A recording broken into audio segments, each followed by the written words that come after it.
Hey guys, what if I told you that Windsor, Ontario, my home city, is going to sit smack dab in the middle of a 40 million plus population mega economic regional hub? This is not my words. These are PhDs in economics talking. It's my job to let you guys, as investors, know what's going on so you know how to invest down here. I'm Rhys Trenhaile from the Vanguard team at Manor Realty. And again, I know some of you are already going, oh, Rhys, I'm going to start typing straight away. You don't know what you're talking about. Well, so far, so good, right? 23 years of predicting this stuff. And those that listen and follow have done quite well with us. So appreciate all the business guys. So the first thing is to look at the signs, right? So we know that you've got a federal government that is building a massive bridge. That's going to be opening. It's May 1st right now. It might open later in May, early June. This is the Gordie Howe Bridge. Why is Windsor getting a second bridge all of a sudden, right? The predictive models. They're predicting an additional $300 billion of business crossing that border on a regular basis. That's a lot, right? 60% of those trucks don't go further than 20 kilometers across the border. This is not truck traffic that's going all over Canada. 40% of it is, but 60% of it stays local. So if you're predicting that sort of economic growth so that you need a second bridge, what you're really saying is Windsor's going to need a second bridge, right? You put on top of that, guys, all the new billions of dollars in freeways we had to build. And now the hundreds of millions and billions of dollars are putting into freeway expansions throughout the county, more connections to the 401, etc. If you live down here, it really feels like they're building big city infrastructure into a mid-sized city. And if we weren't going to grow, it just wouldn't make sense. Like the Independent Electrical Authority in Ontario expects our needs for electricity to go up by 420%. 420% over like the next 5 years. Okay? We're not some sleepy agricultural center down here moving to like industrial. Like we're already an industrial hub. And they're saying you're going to need over 4 times as much electricity very quickly. Like, this is all sort of crazy to even talk about because I'm born and raised here, and we are not known for explosive growth since about 100 years ago, right? Windsor was the center with Detroit of the second industrial revolution, which then spread through the rest of the world. It started here, right? The first mass production plant was Detroit. The second one, less than 2 years later, was Windsor, right? And people, including the President of the United States, tend to forget that fact that, you know, we've been a part of this from the beginning. Now, Windsor is one of the 12 pillars in North America of the fourth industrial revolution, Detroit being one of the other 12 pillars. Why we're one of the key cities in this economic golden age of the fourth industrial revolution is because we have the biggest battery plant in North America, which is the NextStar plant. It used to be a combination of Stellantis and LG, LG being the third largest battery manufacturer in the world. All the other ones in the top 5 or 6 are all Chinese, right? They're not building plants here. So we got the biggest possible company here that wasn't Chinese. They're South Korean. So LG has this massive plant here in Windsor, and they're selling batteries now to everybody because they're not beholden to Stellantis anymore. So it was a real sort of fortuitous thing that happened. And I know everybody's like, oh, batteries? Oh, that's just cars. Batteries? Oh, cars. It's all cars. No, it's not, guys. The biggest market is not cars. The biggest market for batteries is creating battery storage plants to store the electricity from solar panels during the day, and then it releases it during the night to keep the grid going. That's a multi-trillion-dollar industry that Windsor is very much a part of now. And you go, oh, that's not cars. No, the economic diversification here, guys, is going away from that. The other sign you're really seeing with that is how the logistical hubs are all popping up now, right? Amazon came in sort of quietly because there was so much news at the time.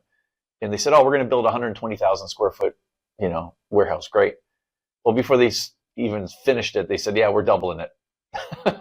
So again, they have seen the sort of the growth in the city. So why are we going to be a mega region, right? The mega region that economists with their PhDs, they know way more than me, guys. Economists with their PhDs are saying that Windsor's going to be smack dab in a mega region, economically speaking. And you get these in China quite a bit, right? Like there's a big one around Beijing that goes all the way to the coast. I've been there too during the Olympics. Siang Sing. So it goes all the way to the coast there. And Windsor's going to be getting one of those mega regions. It's going to go basically from Chicago, where you currently have about 10 million people, to Detroit in Windsor, where you have combined about another 6 million people, and then all the way up to Toronto and up that corridor, where currently Toronto's about another 7 million people. And of course, it's probably going to grow more than that. And Cleveland is the other one. So that economic, and Cleveland's, I think, 4 million. So that whole economic region has really taken advantage of the fourth industrial revolution. And they have supply chains now sort of being put in place, including Windsor, that allow the economy to continue to grow, expand, and be profitable for the next 50 to 60 years. That's why it was so important for not just Windsor, but not just Ontario, but for Canada to land these battery plants. You have to think of them like a mothership that all these other companies want to be around for a variety of different things. Solar panels, right? We just mentioned that. And then, of course, the EVs with cars, but there's so many applications, guys. Despite how things got stalled out by, I would say, poor policy in a particular country that should not be named, electronic vehicles are inevitably going to continue to get bigger and bigger in North America, because they're already huge in Asia and they're already huge in Europe. So you can only hold that back for so long. And fortunately, as I said, we got these things in place before this temporary weird policy shift that can't last. So what you're going to find is, because 30% of Canada's trade already goes through Windsor to the States, you're going to find now that you're getting a second bridge, you're going to see that percentage go up even more. And when that all happens, Windsor is going to continue its sort of ascent to not just the automotive capital of Canada, but probably the logistics capital of Canada, because this mega economic region continues to grow and grow and grow. And of course, all these cities are getting closer, and you see all the talk now about high-speed rail in the Canadian news. Well, it's not just Canada. It's the same thing in the United States. Some of the early high-speed rail that they want to develop is Chicago to Detroit, Detroit to Cleveland. And they're also talking, of course, about having a run right through Windsor up to Toronto. So you're building that infrastructure in anticipation, not in reaction to what they expect to happen with the economy, right? So you're going to get this economic mega region. And I don't think the PhDs in economics have done a good enough job. Like, we get this guy in Canada called David Suzuki, right? And in the States, they have Neil deGrasse Tyson. But it's these eggheads, these PhDs, that do a great job of taking very complex concepts and then explaining them to the common man, right? Like me and you. We don't have that economist to do that. So there's nobody saying in layman's terms, hey, this is what Windsor can really look forward to. It's in some PhD paper in some economics journal that only PhDs in economics are reading. I looked into it by chance. I was actually studying something else, and I came across this, and I'm like, oh my God, like, why aren't we talking about this more? So understand that Windsor's right in the middle of this increasing economic mega region that they expect to continue to grow, right? And sort of grow into it itself. People that live in Toronto will remember the days when Toronto was just Toronto, right? And now Toronto is, people commute all the way from the Tri-Cities, right? Kitchener, Waterloo, Cambridge, they'll commute to Toronto every day. So this is how I mean about the spread, right? So beyond that, guys, I'm going to wrap this up by giving sort of the real estate investor takeaway. From everything I said, the one thing that I haven't mentioned, Windsor's population right now is going up by 10,000 people a year, right? Our jobs, and again, I know I've said this in pretty much every video I've ever done on the economy, but if you want to be wealthy, take unemployment rate and throw it in your fire pit and never think of it or speak of it again. What you want to look at is total people employed, right? If you're going to look at unemployment rate, try to find the statistic from your labor board that says how long people are unemployed for. So when you have a mass immigration hub like Windsor, where people are coming for jobs, it's sort of domestically in Canada, but also foreign, they show up as unemployment statistics while they get situated in Windsor and find that job, right? They're coming here for the jobs are available, but it's not like you just walk into your job the next day after you move down. So don't use unemployment rate, use total work growth. And fortunately, I'm very good friends with Workforce Windsor Essex that have all the data.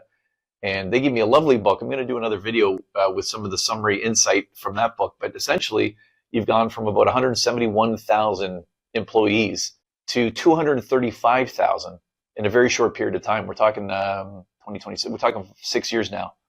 So in 6 years, our workforce has gone up from 170 to 230,000 roughly, and it's still growing, right? All these plants, etc., are still coming on board. For example, Mint hasn't opened their primary plant yet, and Mint hasn't opened their other plant yet with the Japanese.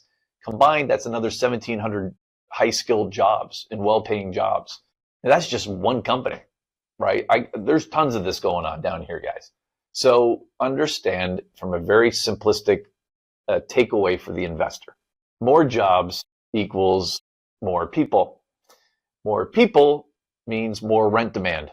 More rent demand and more infrastructure means higher rents and higher property values, right? This is over the course of 20 years. And you might say, oh, Rhys, well, I'm more like McDonald's. I want it now. If you want it now, go do crypto. We're not sprinting as real estate investors. We're running a marathon, right? So if you're able, like a wealthy person, if you're able to think in terms of 3 years, 5 years, 10 years, 20 years into the future, then that's how you can get wealthy. That's the game plan with real estate investment, right? And this is what I'm explaining to you guys, where Windsor's trajectory is over the next 20 years is something else. So I hope that helps some of you. I'm going to be doing a whole line of videos coming up that answer the basic questions to do with Windsor, Ontario. I can't wait to sink my teeth into that. My next video, we're going to talk about how the new military announcements to build military equipment domestically, obviously Windsor being a manufacturing hub, you're talking billions of dollars. How many of those billions of dollars are going to come our way on an annual basis? I figured it out, and that's going to be my next video. Guys, as always, subscribe below. Join our Facebook investment group. There's a link to that below too. I'm Rhys Trenhaile from the Vanguard team at Manor Realty. 7 real estate agents, all focused on real estate investment. Let's help you out. Talk to you soon.